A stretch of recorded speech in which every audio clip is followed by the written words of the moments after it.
Beware of a gal in breeches, yo-de-yo-de-yo. Never trust no gal in breeches, no-de-yo-de-yo. If you had the sense of this here horse, you would have knowed by now, of course. Who wears the breeches is the boss. That's a gal in breeches. Don't mess with a gal in breeches, yo-de-yo-de-yo. No feminine gal wears breeches, no-de-yo-de-yo. She'll beg you to come to the country dance. You ride 20 miles for the big romance. She shows up in her brother's pants. What'd you expect from a gal in breeches? And I'm going to explain to you in less than 5 minutes how all of this happened as a gigantic psychological operation that started in the 1800s. And all you have to do is read a little tiny snippet of Helena Blavatsky, Jack, and all her stuff. And all of them, Kathy Baker Eddy, all that stuff. So, supposedly, modern thought tells us that there are pants for women. Okay, right? And it is culturally and socially acceptable for women to wear pants, right? And women can wear pants. You're going to get in a lot of trouble. Because they're women. Yeah, and I'm ready. Let's go. TD. And these are woman pants, right? Trouble. I know. And this is like the jazz hot button. He's poking. He's poking the fire. Okay. So there's this concept by many. There's this concept by the majority, right? That there's woman pants, right? And it's acceptable for a woman to wear these pants because they're pants made for woman, right? Right? Okay, so is everybody following my logic? We're going to take logic, ration, and reason. We're going to transcend 200 years of recorded history. We might even reference an Elvis song about the gal in breeches, and you don't know which is which is, and you can never trust the gal in breeches, and she put on her brother's pants and all that stuff. But we'll ignore that song, right? And now we're in 2023. And so now we're going to talk about men in dresses. Now, currently, the dresses of like all the people that have been put in place in the Biden administration over very like nuclear warfare and, this Surgeon General's assistant, all these men that wear dresses, they currently wear dresses designed for women, right? But very soon, dare I say 2023, dare I say tuck bathing suits, right? Dare I say 2023, now there are dresses designed for men and that are designed to fit men.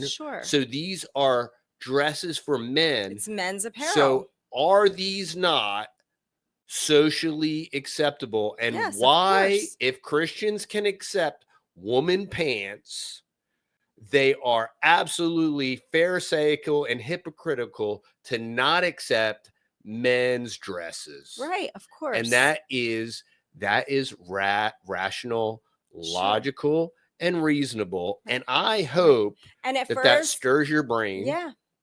So that you understand that if you want to know how we got here, it's women wearing pants. And I know you think, that's crazy, long shot, you're hyperbolic, but I'm not. If you just study the history of it, if you study why they did it, all the way up to the mini skirt, right, and all that stuff. And now we have men dresses designed for men, and that is wrong. And you are absolutely, that is called cognitive dissonance. If you can think that there's pants designed for women and that they're socially acceptable to Christian people, to Bible believing, Bible following Christian folk, and that you can have and design pants that are for women and acceptable by Christians for women, then there is absolutely no way that you can logically say that men with dresses designed for men, right, That'll be aren't men's clothing. Christian. Yep. Yeah, they're men. It's men's That's the clothing. argument. They say this is women's clothing. And that, you know, and here we are, 2023. Yep. Welcome to postmodern clown world 2.0. Yep. And I just gave you a theological lesson as well. And it'll be shocking in the beginning and everybody's appalled, and then it'll all settle into it, and all Give the it men 2025. I mean, look at where we're at now. It's androgyny, right? And everybody is wearing the same clothing anyway. I mean, you could honestly put on a pair of women's jeans. Those gay men taper leg jean things. Nobody would know if you had on women's pants or I know lots of dudes that Nobody wear girl stuff, and it's the same thing. It's the same. Nobody would even know. It's all shaped the same. So and the t-shirts, it's all the same. So that's where we're at. And you know, I was having a conversation with an elder's wife the other day, and she was telling me about her mother back, I don't know the year, and she said, now this lady is in her 60s, and she said her mother, when she first started wearing pants, she went up north to visit some sisters up in New York, and she got out of the car and she had on a pink pantsuit with like a flowy, flowery shirt on. And she said when her mother stepped out of the car, the sisters that were there gasped, and they were like, whatever her name was, I don't remember, Hilda, you got on men's pants. And she said, no, ma'am, they figured it out back then. These are ladies' pants. They were and logical, she's like, and they're like, no, they're not. They are for men. You have on men's clothing. That's a gal. That's a gal in breeches. Odie, odie, odie. I think you ought to know. Odie, odie, odie. That was an Elvis song, y'all. Talks about the sisters showing up to the country dance in her brother's pants. Yeah, because that's a gal in breeches. The boys, and you won't know which is whiches until they start Just making ask the girls. Elvis. So figured out. This is not deep history, y'all. So she said, well, a man would have a hard time wearing these pants because these were made for ladies, you know? And so that's the way it went, right? But my issue is that, okay, we've done that for this period of time, right? Say from the 50s, whatever, when it got really heavy with women wearing pants, right? From the 50s until now. Well, where are we now, right? As Christian ladies, everybody else, it doesn't even matter. The world's going to do the world thing. Right. And I'm saying, like, because there's people, you know, some people want to go to Leviticus, right? And they want to say a woman shouldn't wear what pertains to a man, and a man shouldn't wear what pertains to a woman. And then people like to scriptural judo that and say, well, do you mix fibers? And so you're being hypocritical. But my point is you do not even, we can approach this from a gender role, right? And it's really strange because of postmodern, and we're in 2023, and we even have to vocalize this notion of gender role. I mean, gender role wasn't even a thing. Like, there's reality, okay? There's man and there's woman. There aren't gender roles because biologically 20 years ago, I was a man, she was a woman. We didn't have to discuss gender. Well, okay, Sally Steamfitter, you got to go pre-World War I and II, okay? But anyway, you do have to go a little bit further back than 20 years. But this is the systematic deconstruction of the family unit. This is feminazism. This is suffrage, y'all. I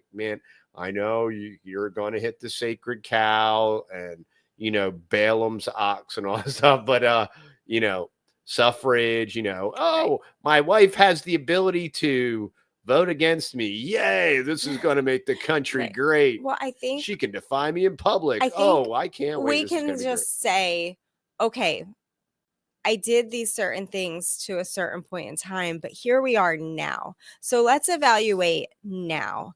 Let's just see let's seek the Lord now. Let's say, Lord, what would glorify you most now? Since everybody is dressed alike, How would you have me to dress now? Exactly. Would you want me to change the way that I dress now? Maybe you've worn pants your whole entire life. I wore pants my whole entire life until I got married. I still wore jeans into our marriage, probably 5 years into our marriage. Sure. I still wore jeans. I was a cowgirl. I lived in jeans. I only owned jeans. I wore jeans every single day. But when the Lord saved me, I started asking him how he would want me to look, how present myself to the world. And he has shown me little by little over the years how that would best glorify him. And it's just the outside, it's not the inside. But I'm a big believer that the inside should match the outside, and the outside should match the inside. I'm a big believer that the outside corresponds by what's in the inside. That's just a, once again, logical, rational conclusion. Right. And the scriptures say you shall know them by their fruit, and an apple tree bears apples. Right.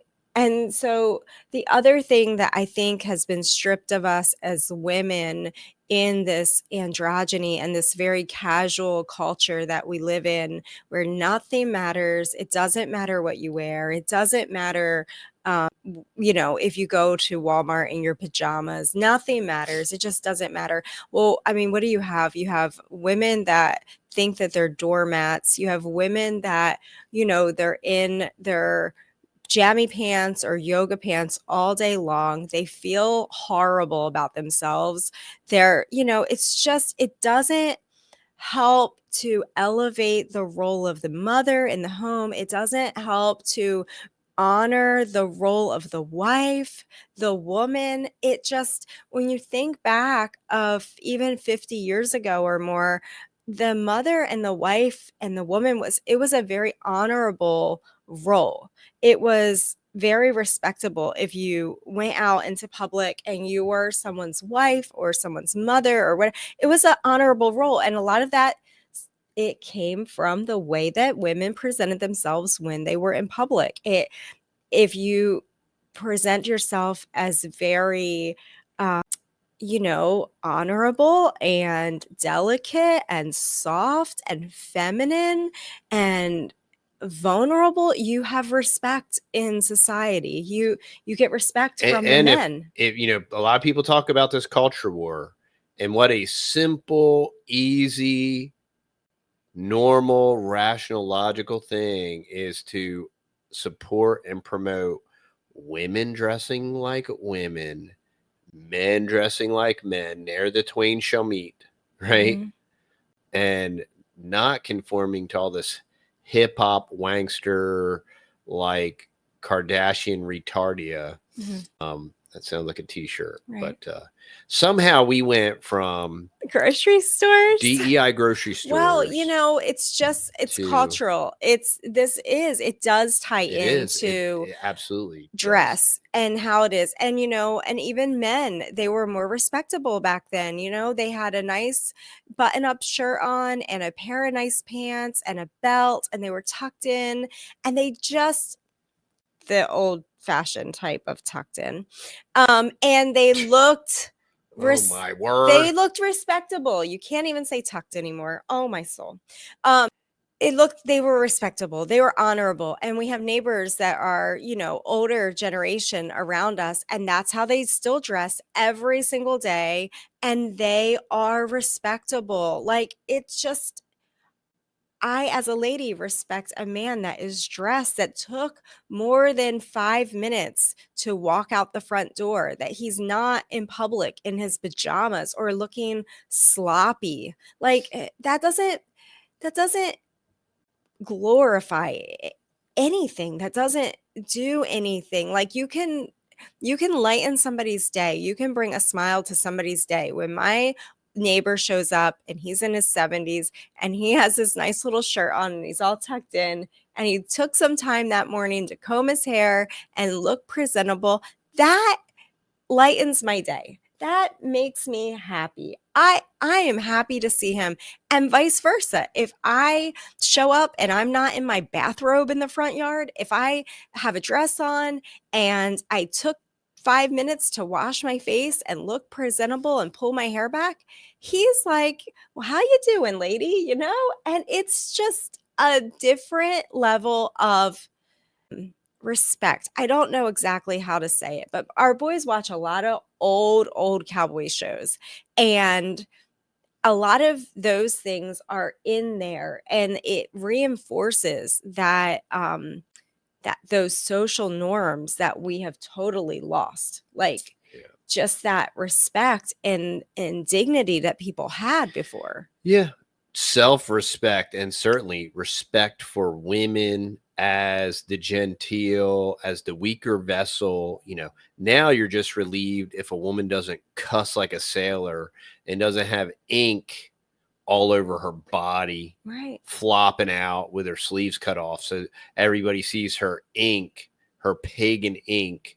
And somebody needs a Bible verse on why you shouldn't paganize and ink change the skin that God birthed you with, why you shouldn't have ink all over you.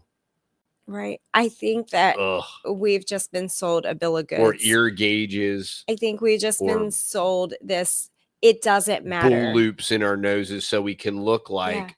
Yeah. What and I if find you think hilarious. It matters, then you're just. Yeah. What I find hilarious with face tackle is used by herdsmen to control their cows. And there are human beings that'll put face tackle in their face, and they're literally showing that they're in bondage to Satan because they got face tackle in. They want a nose ring, so that way you can put a rope in there and lead them to the water trough or to the slaughtering hole or whatever. It's unreal. Yodi, yodi, yo-ay, it's none of my misfortune. Yodi, yodi, yodi, just thought you'd like to know. Don't marry no gal in breeches. Yodi, yodi, yo. You'll never know which is witches. Nodi, yodi, yo. She'll put a halter through your nose, have you cooking and washing clothes, while she goes chasing them buffaloes. Bet your boots that's a gal in breeches.